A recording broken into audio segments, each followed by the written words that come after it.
On June 26, 1943, at approximately 1600 hours, First Lieutenant Robert S. Johnson of the 61st Fighter Squadron, 56th Fighter Group, was flying tail-end position in a formation of 48 Republic P-47 Thunderbolts, providing high-altitude escort for Boeing B-17, flying Fortress bombers returning from a raid on Villacoublay airfield near Paris, France.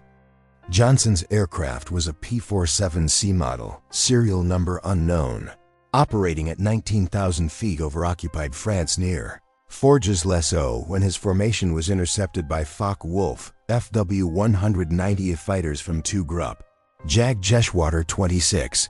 This engagement would produce one of the most extensively documented cases of combat damage survivability in the European theater of operations.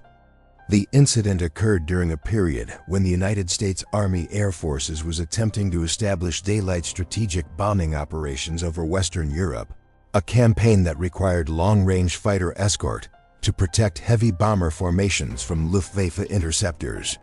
The P-47 Thunderbolt had been introduced to combat operations only 3 months earlier, in March 1943, and operational doctrine for the aircraft was still under development.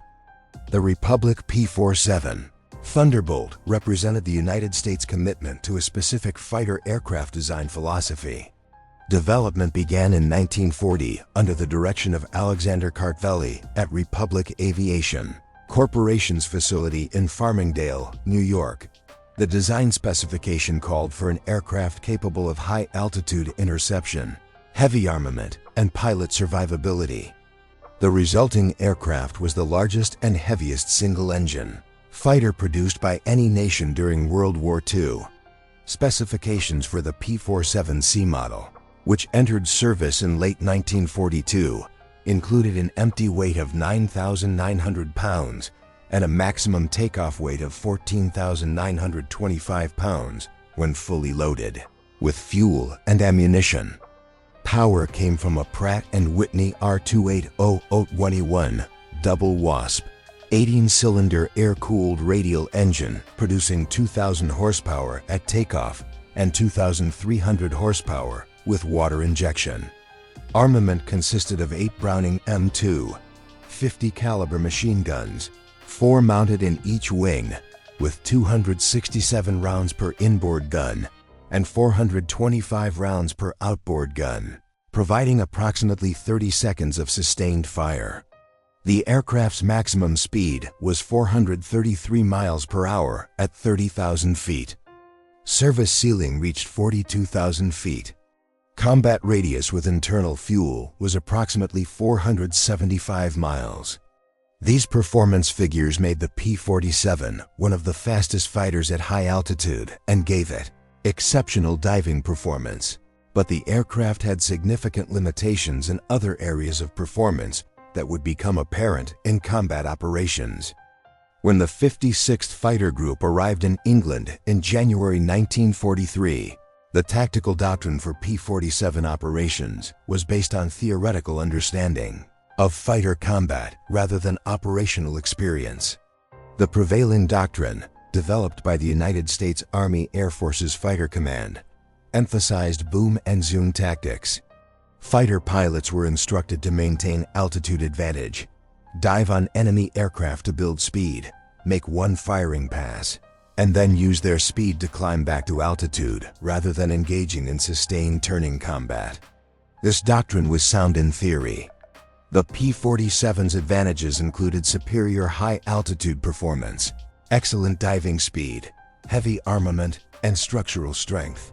The aircraft's disadvantages included relatively poor maneuverability at medium altitudes, slow rate of roll at speeds below 300 miles per hour, and high wing loading that reduced turning performance.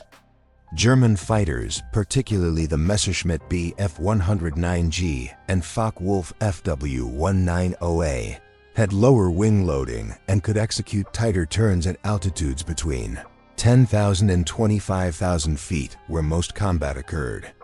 The problem with following doctrine strictly was that combat situations rarely developed according to theoretical models. German fighter pilots were experienced, many with combat time on the Eastern Front against Soviet aircraft. They understood how to position themselves to force American pilots into unfavorable situations. When a P-47 formation was bounced from above by German fighters, individual American pilots often found themselves in turning engagements, regardless of their intentions, to avoid such combat. If you appreciate detailed historical analysis of World War II aviation, based on declassified records and combat reports, please like this video and subscribe to this channel. Leave a comment indicating where you are viewing from. Our audience includes military historians, veterans, and aviation enthusiasts from across the globe. The 56th Fighter Group's introduction to combat was difficult. The unit had been activated on January 15, 1941, at Savannah Air Base, Georgia, as part of the Army Air Force's expansion program. The group spent 1941 and early 1942 in training status with various obsolescent aircraft types before being selected as the first operational unit to receive the P-47 Thunderbolt. In June 1942, the 56th Fighter Group moved to Bridgeport Municipal Airport in Connecticut and began transitioning to the P-47B model, which was still in early production. The training period at Bridgeport, from June through December 1942, was exceptionally hazardous. According to post-war historical studies compiled by the United States Air Force Historical Research Agency, the 56th Fighter Group lost 18 pilots killed in training accidents during this 6-month period. An additional 41 aircraft were destroyed in accidents. The accident rate was driven by multiple factors. Bridgeport Municipal Airport's runway was 4,000 feet long, which was marginal for an aircraft of the P-47 size and weight. The approach paths were obstructed by buildings and terrain. The P-47B model had numerous technical problems, including engine failures, hydraulic system malfunctions, and control system issues. Pilots were learning to fly an aircraft that was substantially larger and heavier than previous American fighter types, with different handling characteristics and higher approach speeds. Lieutenant Roger Dyer was one of the pilots who survived the Bridgeport training period. On November 13, 1942, Dyer and Lieutenant Harold Comstock conducted high-altitude dive tests from 35,000 feet. Both aircraft experienced compressibility effects as they approached Mach 0.85, including control surface buffeting and control lockup. Both pilots recovered at low altitude. Republic Aviation issued a press release claiming the pilots had exceeded the speed of sound, which was factually incorrect but generated positive publicity. General Henry H. Arnold, commanding general of the Army Air Forces, subsequently prohibited further discussion of the incident to prevent exaggerated claims about aircraft performance. The 56th Fighter Group deployed to England in January 1943, arriving at RAF King's Cliff in Northamptonshire. The group conducted its first combat mission on April 8, 1943, a fighter sweep over the Netherlands. The first confirmed aerial victory was scored on April 15, 1943. Through May and early June, the group flew escort missions for 8th Air Force heavy bomber raids, but combat effectiveness was limited. Lieutenant Robert S. Johnson was flying in the trail position of his 4-aircraft flight on June 26, 1943. This was his 14th combat mission. He had scored his first confirmed aerial victory on June 13, 1943, destroying a FW-190 over the Netherlands. Johnson was 23 years old, from Lawton, Oklahoma, and had enlisted in the Army Air Corps in November 1941. Johnson's aircraft was a P-47C Thunderbolt, one of 602 C-model aircraft produced by Republic Aviation between February and September 1943. C-model incorporated several improvements over the earlier P-47B, including a longer fuselage, redesigned fuel system, and improved engine installation. The specific aircraft Johnson was flying on June 26 has not been definitively identified in historical records. but it was assigned to the 61st Fighter Squadron and likely carried the squadron's distinctive markings. At approximately 1600 hours, as the bomber formation completed its turn toward England, Johnson observed 16 FW-190 fighters diving from altitude toward his formation.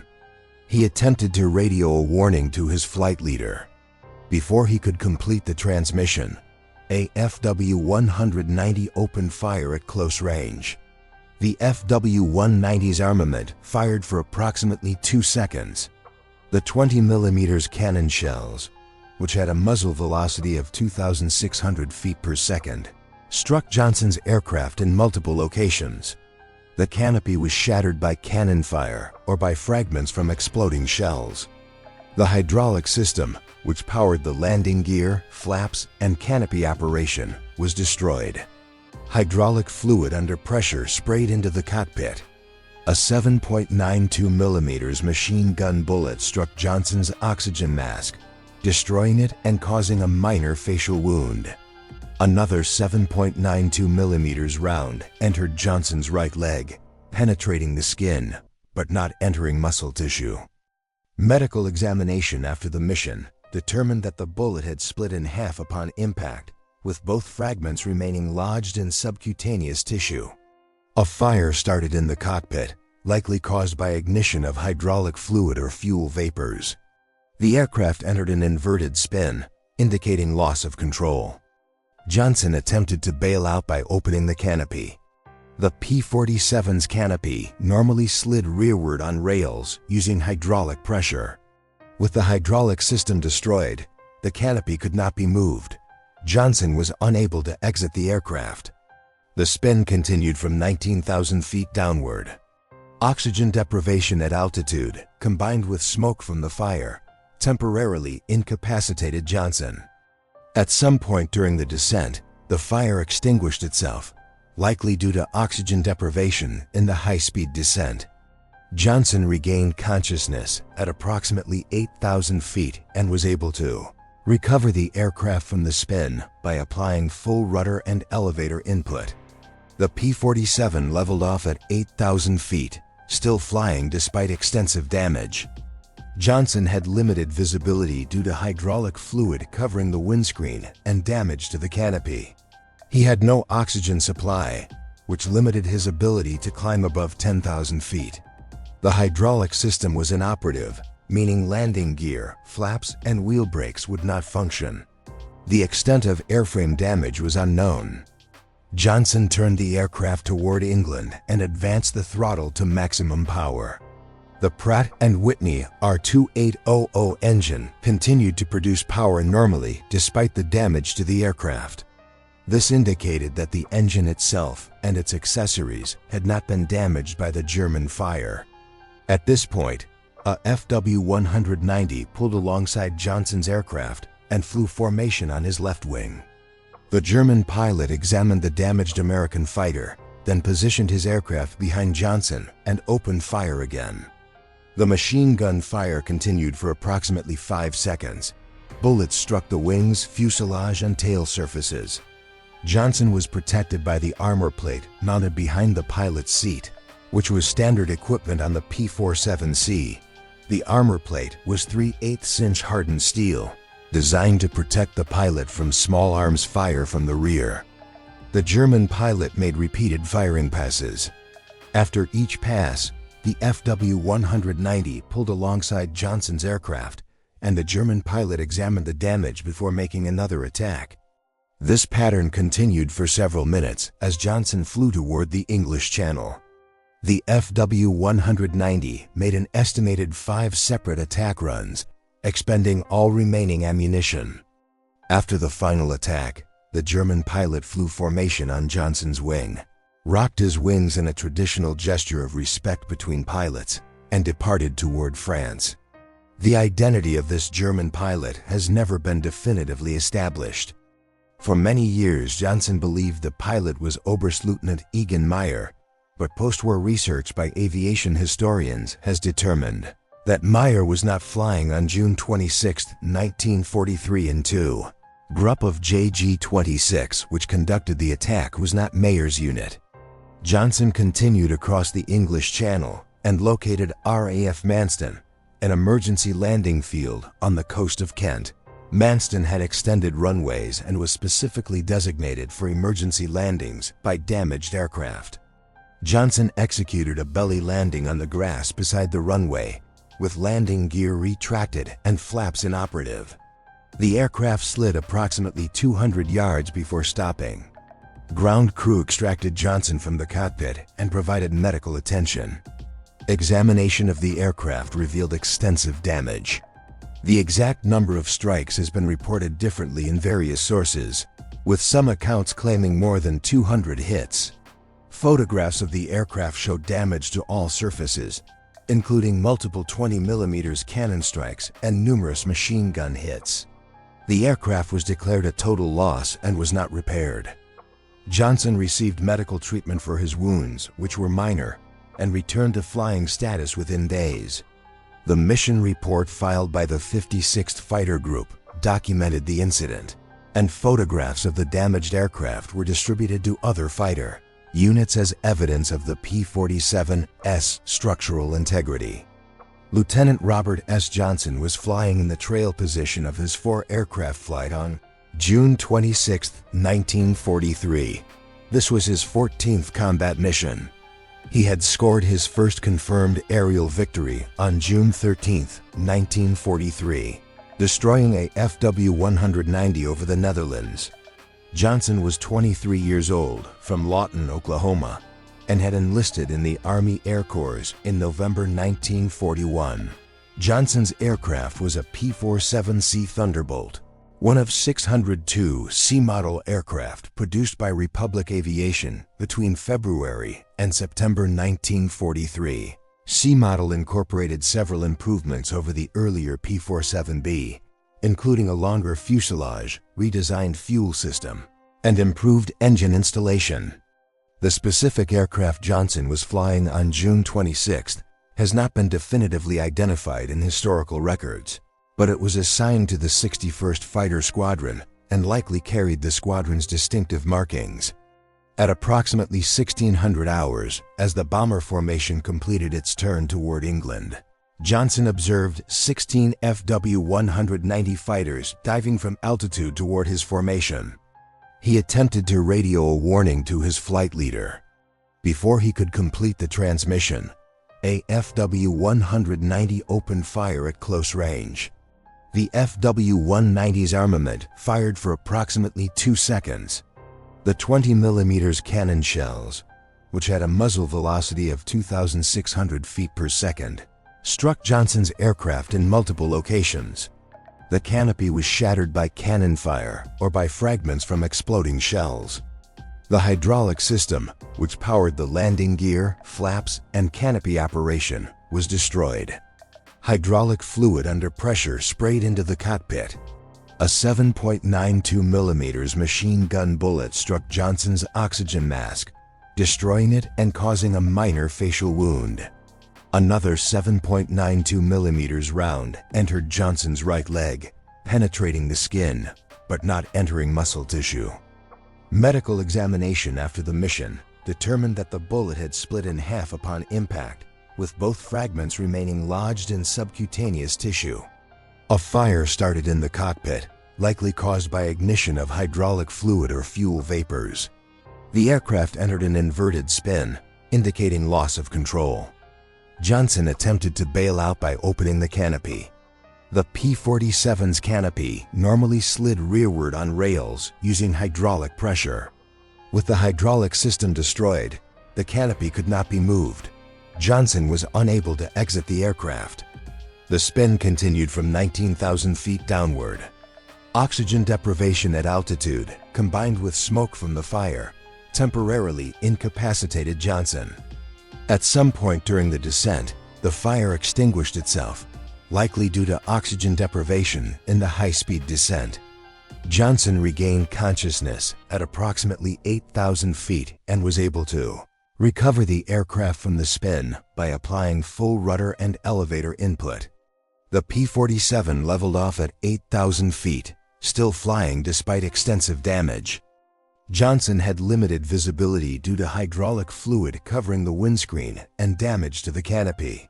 He had no oxygen supply, which limited his ability to climb above 10,000 feet. The hydraulic system was inoperative, meaning landing gear, flaps, and wheel brakes would not function. The extent of airframe damage was unknown. Johnson turned the aircraft toward England and advanced the throttle to maximum power. The Pratt & Whitney R2800 engine continued to produce power normally despite the damage to the aircraft. This indicated that the engine itself and its accessories had not been damaged by the German fire. At this point, a FW-190 pulled alongside Johnson's aircraft and flew formation on his left wing. The German pilot examined the damaged American fighter, then positioned his aircraft behind Johnson and opened fire again. The machine gun fire continued for approximately 5 seconds. Bullets struck the wings, fuselage, and tail surfaces. Johnson was protected by the armor plate mounted behind the pilot's seat, which was standard equipment on the P-47C. The armor plate was 3/8-inch hardened steel, designed to protect the pilot from small arms fire from the rear. The German pilot made repeated firing passes. After each pass, the FW-190 pulled alongside Johnson's aircraft, and the German pilot examined the damage before making another attack. This pattern continued for several minutes as Johnson flew toward the English Channel. The FW-190 made an estimated 5 separate attack runs, expending all remaining ammunition. After the final attack, the German pilot flew formation on Johnson's wing, rocked his wings in a traditional gesture of respect between pilots, and departed toward France. The identity of this German pilot has never been definitively established. For many years, Johnson believed the pilot was Oberstleutnant Egon Meyer, but post-war research by aviation historians has determined that Meyer was not flying on June 26, 1943 in 2. Group of JG-26, which conducted the attack, was not Meyer's unit. Johnson continued across the English Channel and located RAF Manston, an emergency landing field on the coast of Kent. Manston had extended runways and was specifically designated for emergency landings by damaged aircraft. Johnson executed a belly landing on the grass beside the runway, with landing gear retracted and flaps inoperative. The aircraft slid approximately 200 yards before stopping. Ground crew extracted Johnson from the cockpit and provided medical attention. Examination of the aircraft revealed extensive damage. The exact number of strikes has been reported differently in various sources, with some accounts claiming more than 200 hits. Photographs of the aircraft showed damage to all surfaces, including multiple 20mm cannon strikes and numerous machine gun hits. The aircraft was declared a total loss and was not repaired. Johnson received medical treatment for his wounds, which were minor, and returned to flying status within days. The mission report filed by the 56th Fighter Group documented the incident, and photographs of the damaged aircraft were distributed to other fighter units as evidence of the P-47's structural integrity. The June 26, 1943 mission that resulted in Robert Johnson's survival also resulted in significant losses for the 56th Fighter Group. The group lost 5 aircraft that day. 4 pilots were killed in action. One of the pilots killed was Lieutenant Roger Dyer, the same pilot who had survived the near-supersonic dive test in November 1942. Dyer's aircraft was shot down over France by FW-190 fighters from JG-26.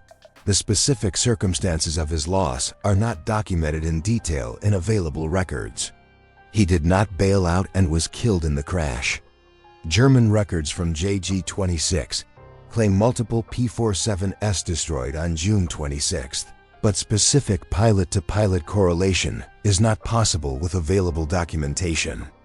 The loss rate experienced by the 56th Fighter Group in June 1943 was consistent with overall 8th Air Force fighter operations during this period.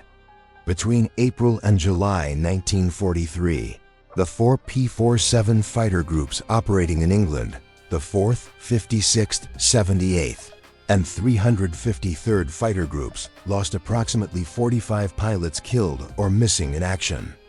This represented approximately 8% of total pilot strength over a 4-month period. The primary cause of losses was tactical inexperience. American pilots were trained in fighter tactics at schools in the United States, but training emphasized individual flying skills and basic formation flying. Advanced tactical training in how to conduct combat against experienced opponents was limited. Most pilots arrived in England with 200 to 300 hours of total flying time and no combat experience. German fighter pilots, by contrast, typically had extensive combat experience. Many had flown missions on the Eastern Front against Soviet aircraft before being transferred. To the West, the experience differential was significant. A typical American pilot in his first month of combat had logged 10 to 15 combat sorties. A typical German pilot in JG 26 had logged 100 to 200 combat sorties and had been flying operationally for 1 to 3 years. Lieutenant Colonel Hubert A. Zemke, who assumed command of the 56th Fighter Group on August 12, 1942, recognized that tactical doctrine needed to be adapted based on combat experience. Zemke was 30 years old in 1943, making him older than most fighter pilots. He had graduated from the Army Air Corps Flight Training Program in 1937 and had accumulated approximately 2,000 hours of flying time by 1943. Zemke had served as an observer with the Royal Air Force in England in 1940 during the Battle of Britain. He had observed RAF and Luftwaffe tactics during the air campaign over Britain and had seen how tactics evolved in response to operational experience. He understood that rigid adherence to doctrine was less important than tactical flexibility and adaptation to circumstances. Under Zemke's command, the 56th Fighter Group instituted systematic after-action debriefings. After each mission, pilots were questioned about what they had observed, what tactics they had used, and what results they had achieved. This information was compiled and analyzed to identify patterns. Successful tactics were documented and taught to other pilots. Unsuccessful tactics were identified and discouraged. Several tactical principles emerged from this analysis. First, altitude advantage was critical. Pilots who maintained altitude and dove on German fighters from above had significantly higher success rates than pilots who engaged in level turning combat. Second, speed was essential. The P-47's maximum advantage was in diving speed and acceleration. Pilots who maintained high speed could control the engagement, attacking when they chose and disengaging when necessary. Third, teamwork was necessary. Pilots who maintained formation discipline and provided mutual support had better survival rates than pilots who became separated and fought individually. These principles were not fundamentally different from official doctrine, but the emphasis shifted. Official doctrine said to make one pass and disengage. Operational experience showed that maintaining energy state speed and altitude allowed pilots to make multiple passes and stay in the fight longer, which increased chances of scoring kills.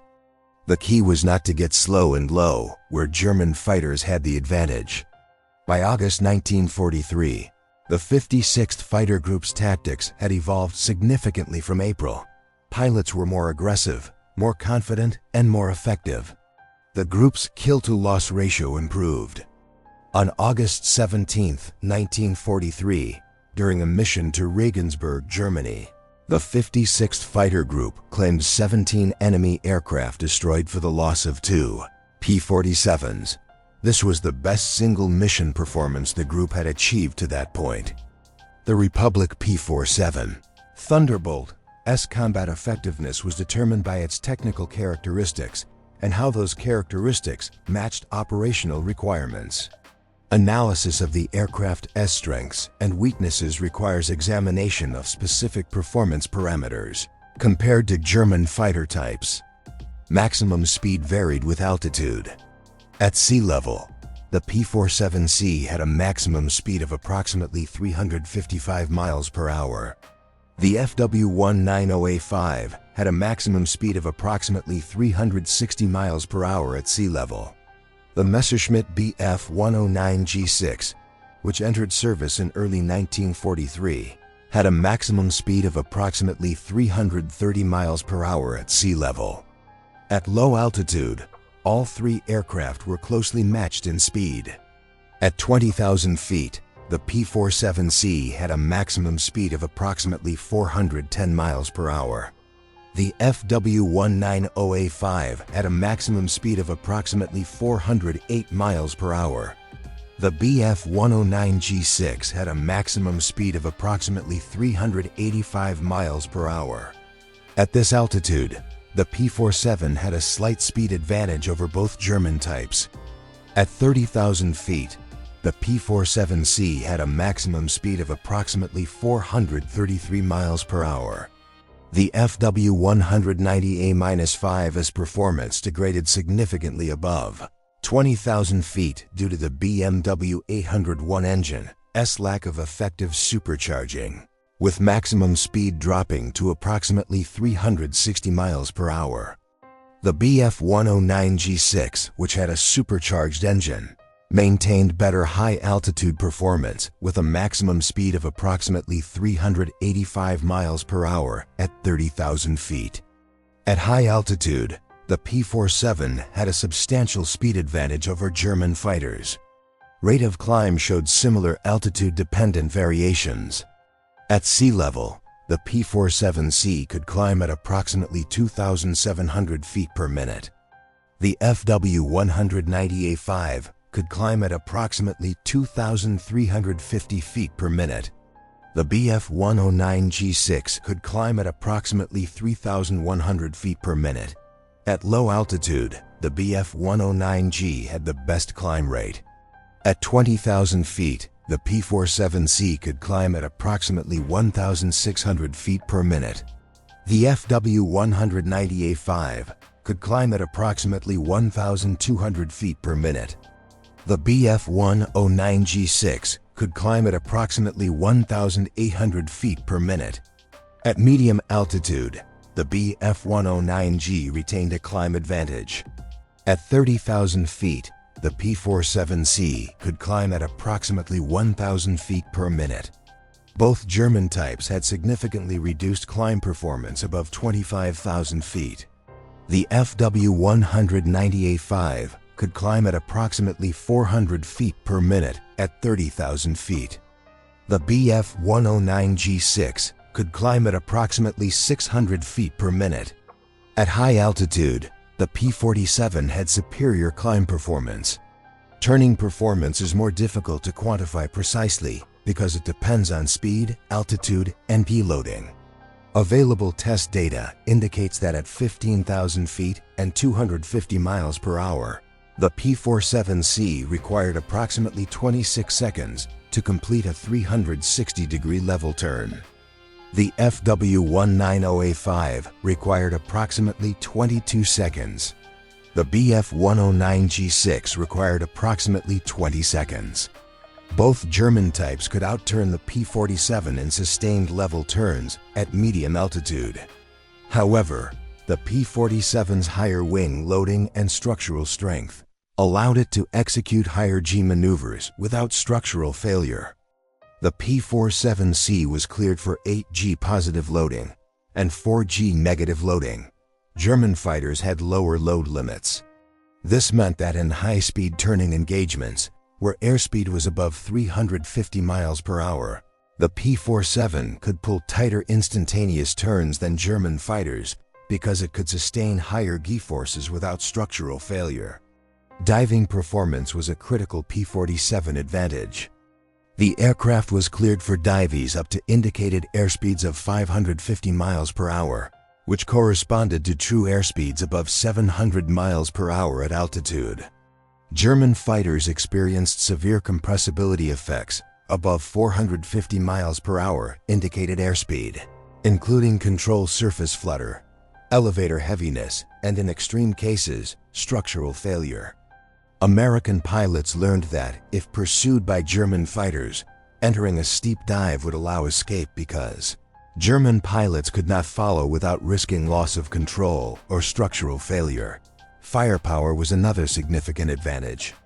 The P-47's 8.50 caliber machine guns had a combined rate of fire of approximately 800 rounds per minute per gun, producing 6,400 rounds per minute total.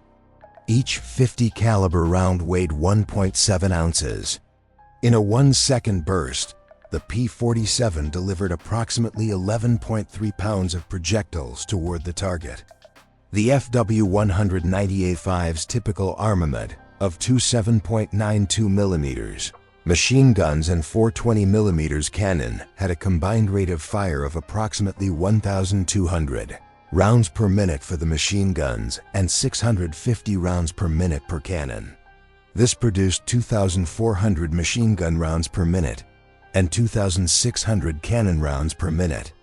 However, the FW-190 carried less ammunition, approximately 20 seconds of cannon fire and 45 seconds of machine gun fire, compared to 30 seconds of sustained fire for the P-47. Structural strength was the P-47's most significant advantage. The aircraft's construction used heavy structural members and thick aluminum skin. The radial engine provided substantial protection for the pilot. The aircraft could absorb damage to wings, fuselage, and tail surfaces and continue flying. Multiple combat reports document P-47s returning to base with cylinder heads shot off engines, control cables severed, and large sections of skin torn away. The P-47 Thunderbolt's operational role was determined by 8th Air Force strategic requirements. Understanding why the aircraft was deployed as it was requires examination of the broader strategic bombing campaign. The United States Army Air Forces committed to daylight precision bombing as its primary strategic bombing doctrine in 1942. This doctrine, which differed from the Royal Air Force's nighttime area bombing approach, was based on the theory that destroying specific industrial targets would be more effective than destroying general urban areas. Daylight bombing allowed accurate targeting using the Norden bombsight, but it required bombers to operate in daylight over enemy territory, where they were vulnerable to fighter attack. The Boeing B-17 Flying Fortress and consolidated B-24 Liberator heavy bombers were designed with heavy defensive armament to provide mutual protection when flying in tight formations. Each B-17F, which was the primary variant in service in mid-1943, carried 13 .50 caliber machine guns in various positions, including nose, tail, dorsal turret, ventral turret, and waist positions. In theory, a formation of B-17s could concentrate defensive fire to destroy or drive off attacking fighters. In practice, this proved insufficient. German fighters developed tactics specifically designed to defeat bomber defensive fire. One common approach was to attack head-on, where the bomber's defensive firepower was weakest. Another was to attack from above and behind, diving through the formation at high speed to minimize exposure to defensive fire. German pilots also learned to attack bombers that had been damaged and had fallen behind the formation, where mutual defensive fire was not available. Fighter escort was necessary to protect bombers from German interceptors. The challenge was range. In early 1943, no Allied fighter had sufficient range to escort bombers deep into Germany. The Supermarine Spitfire, which was the primary RF fighter, had a combat radius of approximately 200 miles. The Lockheed P-38 Lightning had a combat radius of approximately 400 miles. The P-47C had a combat radius of approximately 425 miles with internal fuel. This meant that bomber formations were escorted only to the German border. Once fighters turned back due to fuel limitations, German fighters attacked the bombers in large numbers. On missions deep into Germany in 1943, bomber loss rates often exceeded 10%. This was unsustainable. At a 10% loss rate per mission, a bomber crew flying the required 25-mission tour had only a 7% chance of survival. The solution required extending fighter range. This was accomplished through several methods. First, external fuel tanks were developed. The P-47C5, which entered service in July 1943, was equipped with belly shackles for a 200-gallon external fuel tank. This extended combat radius to approximately 550 miles. Later variants were equipped with underwing racks for additional external tanks, further extending range. Second, tactical procedures were refined. Relay escort tactics were developed, where one fighter group would escort bombers for part of the mission, then be relieved by a second fighter group that had departed later and still had full fuel. This allowed continuous escort coverage over longer distances. The 56th Fighter Group's operational history provides detailed documentation of P-47 combat effectiveness. The group operated continuously from April 1943 through April 1945, flying exclusively P-47 Thunderbolts throughout the war, making it one of only two 8th Air Force fighter groups that never converted to P-51 Mustangs. Lieutenant Robert S. Johnson continued flying combat missions after his June 26, 1943, survival incident. He scored his second confirmed victory on July 28, 1943, destroying a FW-190 over Amsterdam. His third and fourth victories came on August 16, 1943. His fifth victory, which qualified him as an ace, was scored on October 8, 1943, near Hardenberg, Netherlands. The October 8th mission targeted Bremen, Germany. The 56th Fighter Group encountered German fighters from Jagdgeschwader 1 attacking the bomber formation. Johnson's flight engaged the German fighters. Johnson selected a FW-190 and fired a burst from his 8.50 caliber guns. The German aircraft exploded and the pilot bailed out at extremely low altitude. The pilot's parachute failed to deploy fully and the pilot was killed on impact. Post-war research identified this German pilot as Major Hans-Joachim Philipp, Geschwader Kommode of JG-1. Philipp had 206 confirmed aerial victories, with the majority achieved on the Eastern Front. His death represented a significant loss of experienced leadership for the Luftwaffe. Johnson did not learn the identity of the pilot he had killed until historical research in the 1990s established the correlation. Johnson continued accumulating victories through October and November 1943. He scored his 10th victory on November 26, 1943. He scored his 20th victory on March 15, 1944. His 27th and final victory was scored on May 8, 1944, during a mission to Brunswick, Germany. At that point, Johnson had completed 91 combat missions and was returned to the United States. Johnson's achievement of 27 confirmed victories made him one of the highest-scoring American fighter pilots in the European theater. He ranked 8th among 8th Air Force fighter pilots by victory count. More significantly, all of his victories were achieved flying the P-47 Thunderbolt, demonstrating that the aircraft was capable of achieving high scores when flown by skilled pilots using appropriate tactics. Lieutenant Colonel Zemk continued commanding the 56th Fighter Group through 1943 and 1944. Under his leadership, the group developed into the highest-scoring P-47 unit in the 8th Air Force. Zemk scored his first victory on June 12, 1943, and continued scoring regularly through 1944. By the time he was shot down on October 30, 1944, he had accumulated 17.75 confirmed victories. The fractional victory was shared credit with other pilots. Zemk's loss occurred during a mission to Hanover, Germany. He was flying as part of a formation that encountered severe weather. Thunderstorm turbulence broke apart his aircraft. Zemk bailed out successfully and was captured by German forces. He spent the remainder of the war at Stalag Luft I, a prisoner of war camp for Allied Air Force officers. Captain Francis S. Gabreski became the 56th Fighter Group's highest-scoring pilot. Gabreski scored his first victory on August 24, 1943. he continued scoring consistently through spring and summer 1944.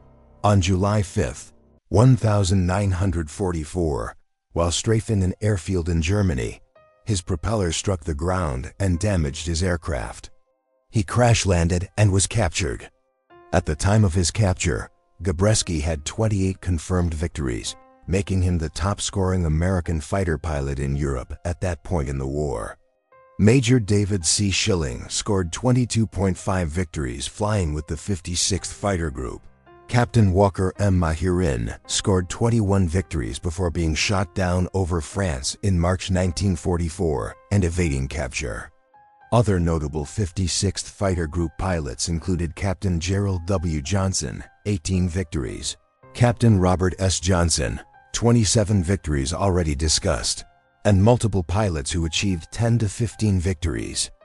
Collectively, the 56th Fighter Group was credited with 674.5 aerial victories according to 8th Air Force records. This included 664.5 aircraft destroyed in air-to-air combat and 10 aircraft destroyed on the ground that were counted toward aerial victory totals. The group lost 128 pilots killed in action and 28 pilots as prisoners of war. The kill-to-loss ratio was approximately 4.5 to 1, which was among the highest ratios achieved by any fighter group in any theater. The P-47 Thunderbolt's transition to ground attack operations began in earnest following the D-Day invasion of Normandy on June 6, 1944, while P-47s continued to fly bomber escort missions through the end of the war. An increasing proportion of missions were dedicated to interdiction, close air support, and armed reconnaissance against ground targets. The P-47's suitability for ground attack was based on several factors. The air-cooled radial engine was substantially more resistant to ground fire damage than liquid-cooled engines. A liquid-cooled engine, such as the Rolls-Royce Merlin used in the P-51 Mustang, would fail within minutes if the cooling system was damaged by ground fire. An air-cooled radial engine could lose entire cylinders to battle damage and continue running on the remaining cylinders. The P-47's heavy structure provided pilot protection during low-altitude operations. The aircraft could absorb hits from 20mm anti-aircraft guns and rifle-caliber ground fire and continue flying. Armor protection for the pilot included a 3/8" armor plate behind the seat and armored glass in the windscreen. The 8.50 caliber machine guns were highly effective against soft-skinned targets. Each gun fired armor-piercing incendiary or high-explosive incendiary ammunition that could destroy trucks, locomotives, and other unarmored targets. The gun's high rate of fire and the aircraft's S-8 gun armament meant that a strafing pass delivered substantial firepower onto the target. The P-47 could carry external ordnance under the wings. The P-47 D-25 model, which entered service in mid-1944, had 10 hardpoints, 1 centerline station under the fuselage, and 4 underwing stations on each wing. The aircraft could carry up to 2,500 pounds of external ordnance in various combinations. Common loadouts included 1 500-pound bomb on the centerline and 1 500-pound bomb under each wing, 1,500 pounds total. 8 5-inch high-velocity aircraft rockets under the wings, 2 1,000-pound bombs underwing, napalm tanks for anti-personnel missions. The 5-inch HVAR, high-velocity aircraft rocket, was particularly effective against armored vehicles and fortifications. The rocket had an 8-inch long armor-piercing warhead and a maximum effective range of approximately 1,000 yards. 8 rockets provided firepower equivalent to a destroyer's 5-inch gun broadside. From June 6, 1944 through May 8, 1945, 9th Air Force P-47 groups flew primarily ground attack missions in support of Allied ground forces advancing through France, Belgium, the Netherlands, and into Germany. Mission types included interdiction missions targeting German transportation infrastructure, including rail lines, bridges, and road networks, Close air support missions directly supporting Allied ground units in combat. Armed reconnaissance missions searching for and attacking German military vehicles and installations. Airfield attack missions targeting German aircraft on the ground.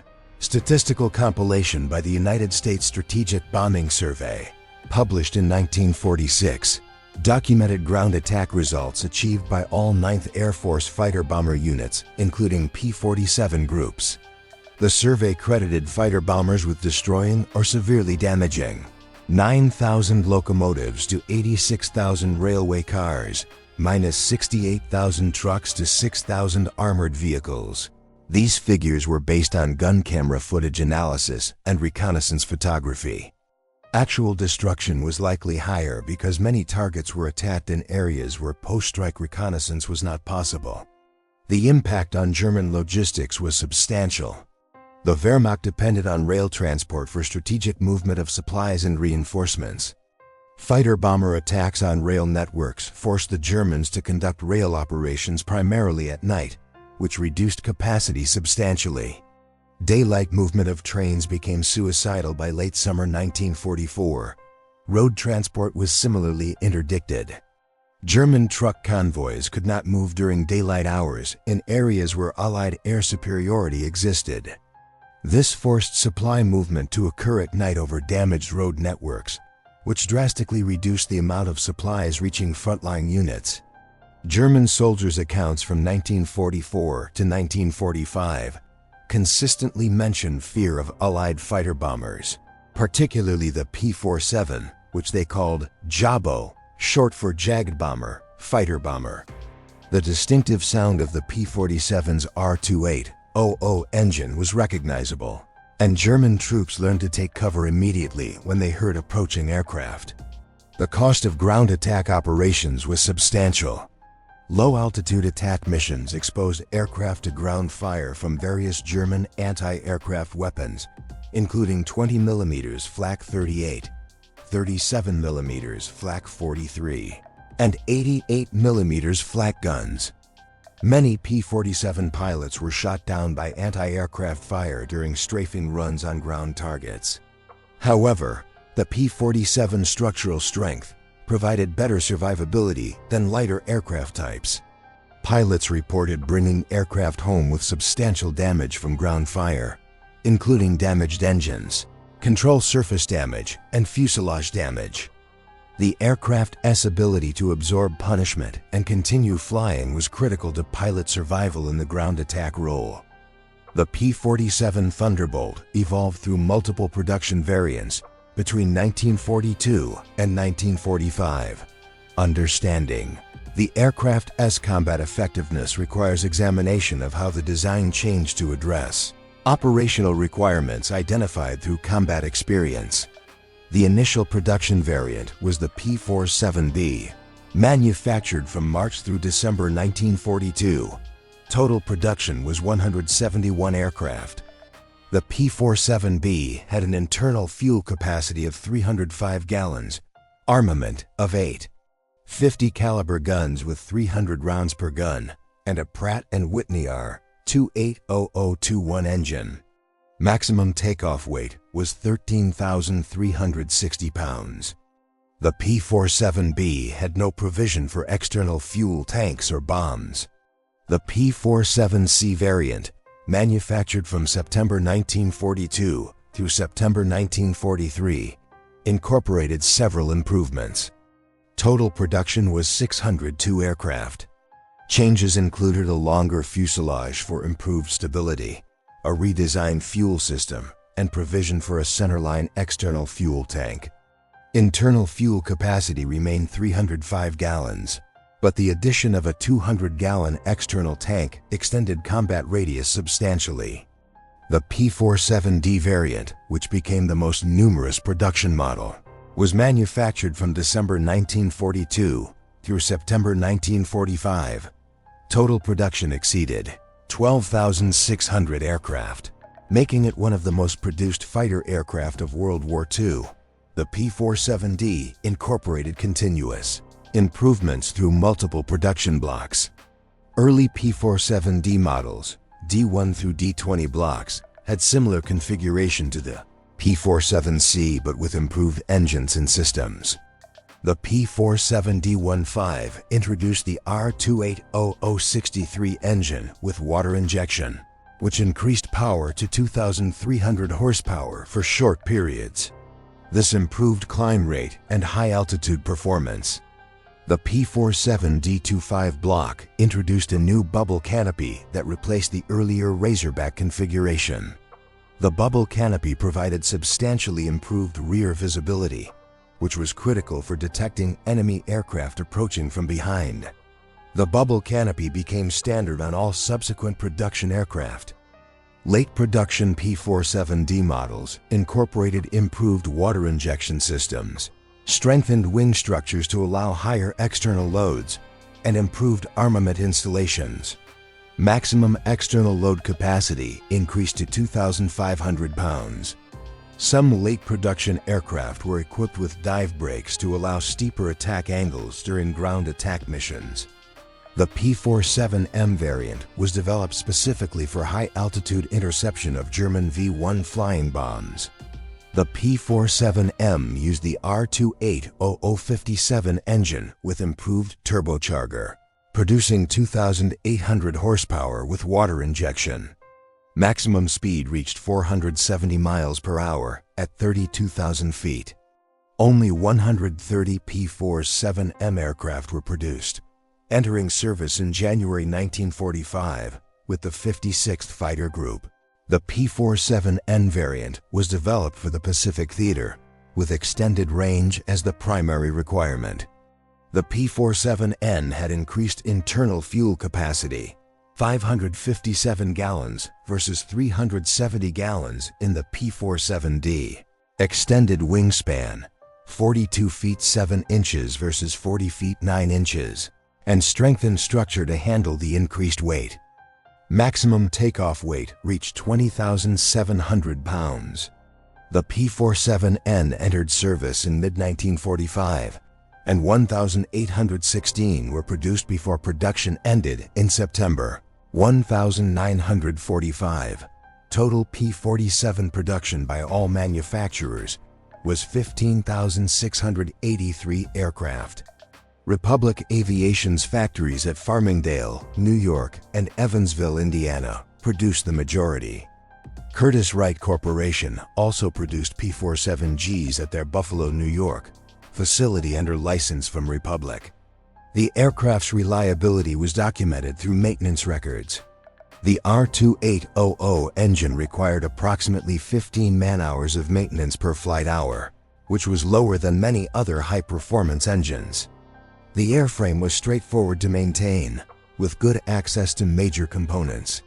The aircraft systems were relatively simple compared to later jet fighters, which contributed to high operational availability rates.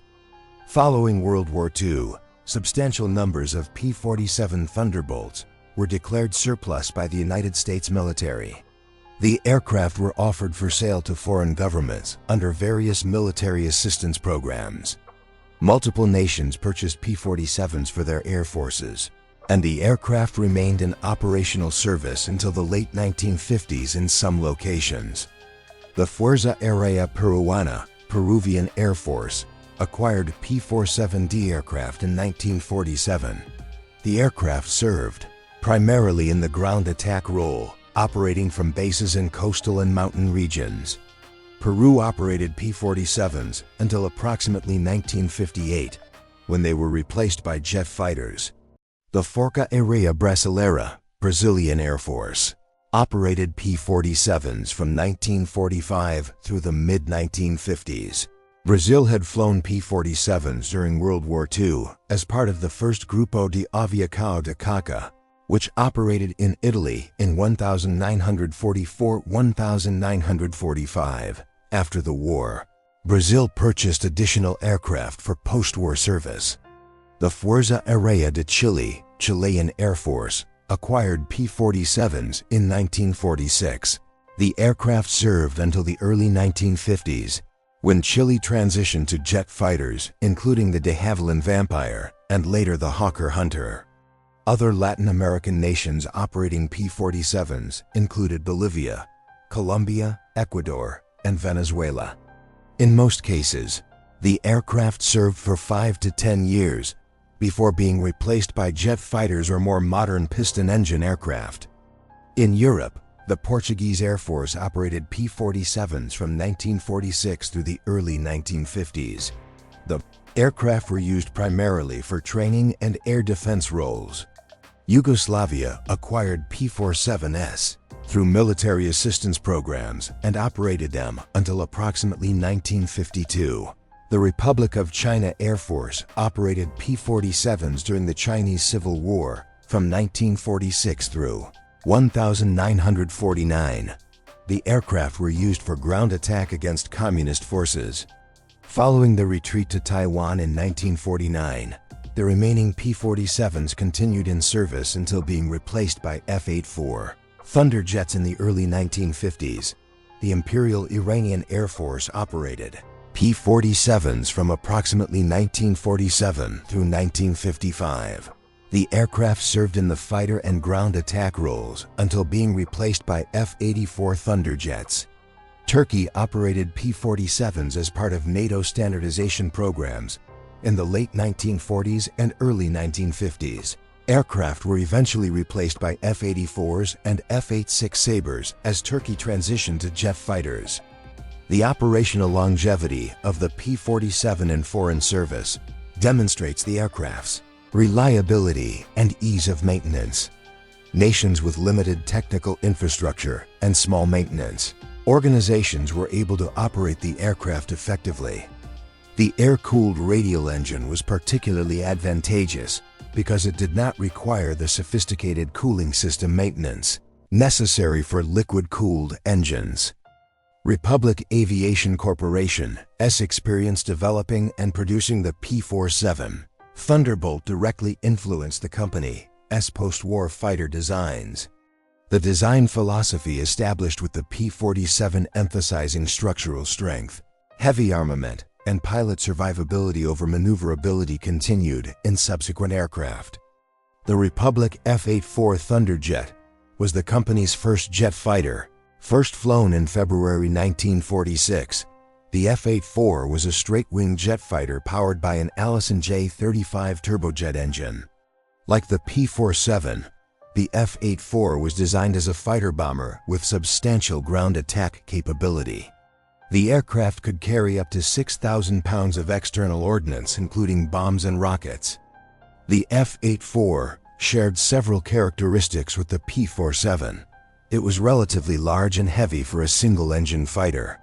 It had heavy structure designed to absorb combat damage. It emphasized firepower with 6 .50 caliber machine guns. Later variants carried 4 20mm cannon.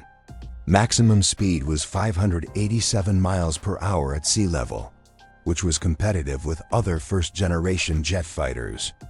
The F-84 served extensively during the Korean War from 1950 through 1953, primarily in the ground attack role. The aircraft flew over 86,000 combat sorties and was credited with destroying substantial amounts of North Korean and Chinese equipment.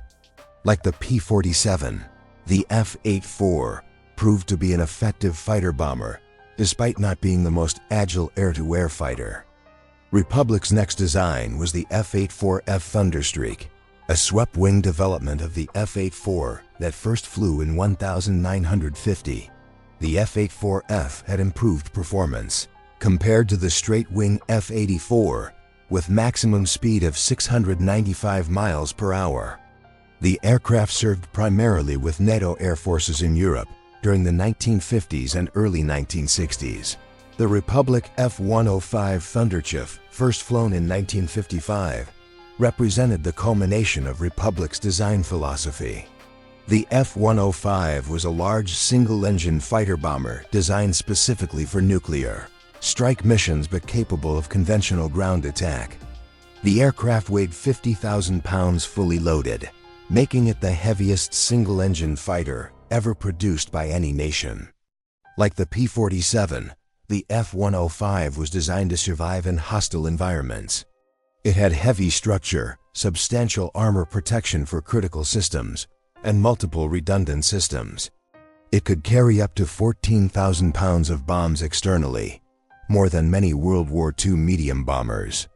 The F-105 served extensively during the Vietnam War from 1965 through 1970.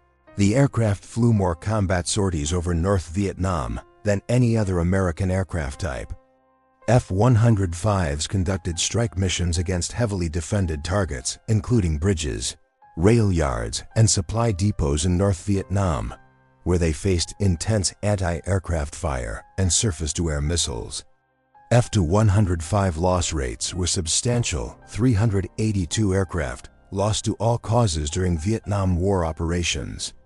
However, the aircraft's structural strength allowed many pilots to survive battle damage that would have destroyed lighter aircraft.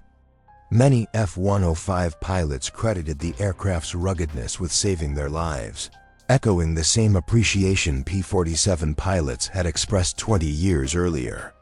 The design philosophy pioneered with the P-47 Thunderbolt building a large, powerful, heavily armed fighter optimized for survivability and ground attack rather than air-to-air maneuverability proved viable across 3 decades and through the transition from piston engines to turbojets. This approach remained relevant until the development of multi-role fighters in the Bosnia 1970s that used advanced aerodynamics and digital flight controls to achieve both maneuverability and survivability. First Lieutenant Robert S. Johnson completed his combat tour in May 1944 and returned to the United States in June 1944. He was promoted to captain and assigned as a flight instructor at training bases in the United States.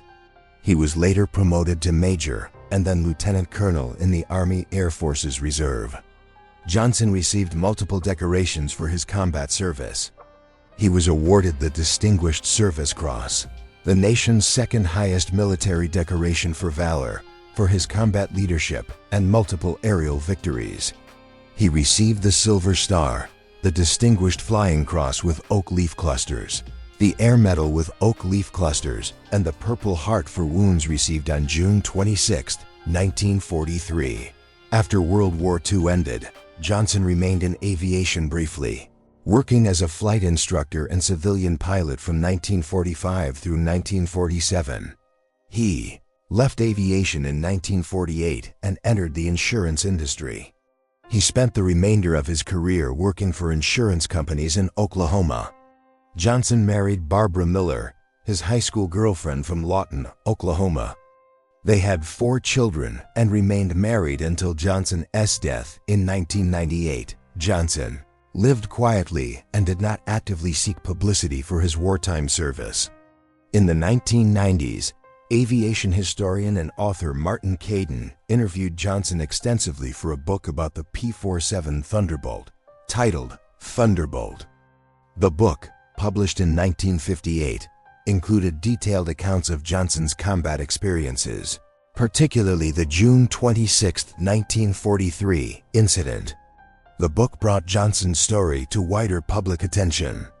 Johnson attended various aviation history events and reunions of the 56th Fighter Group in later years. He consistently emphasized the P-47's toughness and reliability in discussions of his wartime experiences. He maintained that the aircraft saved his life multiple times and that he owed his survival to the engineers at Republic Aviation, who designed such a rugged aircraft. For many years, Johnson believed the German pilot who attacked him on June 26, 1943, was Oberstleutnant Egon Meyer. This attribution appeared in various published accounts. However, historians researching German records in the 1990s determined that Meyer was not flying on that date and his unit was not involved in the engagement. The actual identity of the German pilot remains unknown. Robert S. Johnson died on December 27, 1998, in Tulsa, Oklahoma, at age 78. He was buried at River Hills Memorial Gardens in Cherokee County, South Carolina. His obituary in local newspapers noted his service as a fighter pilot and his status as one of the top-scoring American aces of World War II. but it did not specifically detail the June 26, 1943, incident that had made him famous among aviation historians. Comprehensive assessment of the P-47 Thunderbolt's effectiveness requires analysis of combat statistics compiled by the United States Air Force, Historical Research Agency, and other military historical organizations. Total P-47 production: 15,683 aircraft. Total P-47. Combat losses, all theaters: 5,222 aircraft. Combat losses were subdivided by cause. Combat operations: 3,499 aircraft. Operational accidents: 1,723 aircraft. Accident rate of 11% of total production was lower than many other fighter types, indicating the aircraft was relatively safe to operate. The P-47's forgiving handling characteristics and strong structure contributed to lower accident rates compared to fighters with more challenging handling, such as the P-38 Lightning. In the European theater, P-47s were credited with 3,752 aerial victories against Luftwaffe aircraft. This represented approximately 30% of all aerial victories claimed by United States Army Air Forces fighters in Europe. The P-51 Mustang was credited with approximately 55%, and the P-38 Lightning with approximately 15%. The P-47's aerial victory total is notable because P-47s transitioned increasingly to ground attack missions after mid-1944, while P-51s continued bomber escort missions where air-to-air combat was more frequent. If only the period from April 1943 through May 1944 is examined, when P-47s were primarily employed in bomber escort, the P-47 accounted for approximately 60% of 8th Air Force aerial victories during that period. Kill-to-loss ratios varied by unit and time period. The 56th Fighter Group, which operated P-47s exclusively throughout the war, achieved a kill-to-loss ratio of approximately 4.51. Other P-47 groups achieved ratios ranging from 2:1 to 4:1, depending on operational circumstances. For comparison, P-51 units in the European theater achieved kill-to-loss ratios ranging from 2:1 to 5:1, with most units clustering around 3.51. The P-47's kill-to-loss ratio was competitive with or superior to the P-51 when both aircraft were employed in similar roles during similar time periods. In ground attack operations from June 1944 through May 1945, P-47s were credited with destroying or damaging 9,000 locomotives to 86,000 railway cars, 68,000 trucks to 6,000 armored vehicles, thousands of buildings, bridges, and other targets. These figures were compiled from gun camera analysis and reconnaissance photography. The methodology for confirming ground attack results was less rigorous than for aerial victories, and actual destruction may have been higher or lower than claimed figures. Loss rates for ground attack missions were substantially higher than for air-to-air combat missions. Approximately 60% of P-47 combat losses in 1944-1945 resulted from ground fire during low-altitude attack missions. Anti-aircraft fire was the primary cause of fighter losses during this period. The P-47's contribution to the Allied victory in Europe is difficult to quantify precisely, but was substantial. The aircraft provided essential bomber escort during the critical period from April 1943 through early 1944, when the 8th Air Force was establishing air superiority over Germany. It subsequently disrupted German logistics and ground operations during the advance through France and Germany in 1944 to 1945. Historical assessment by military historians consistently rates the P-47 as one of the most effective American fighter bombers of World War II, comparable in overall contribution to the P-51 Mustang despite the P-51's greater fame. A Republic P-47D Thunderbolt is displayed at the National Museum of the United States Air Force at Wright-Patterson Air Force Base in Dayton, Ohio. The aircraft, serial number 4549167, was built in 1945 at Republic Aviation's Evansville, Indiana facility. The aircraft never saw combat service, having been completed after the war ended in Europe. After construction, the aircraft was assigned to training duties at various bases in the United States.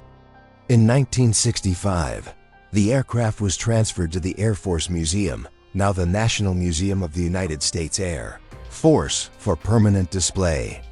Republic Aviation Corporation restored the aircraft for display in celebration of the 20th anniversary of the P-47's first flight.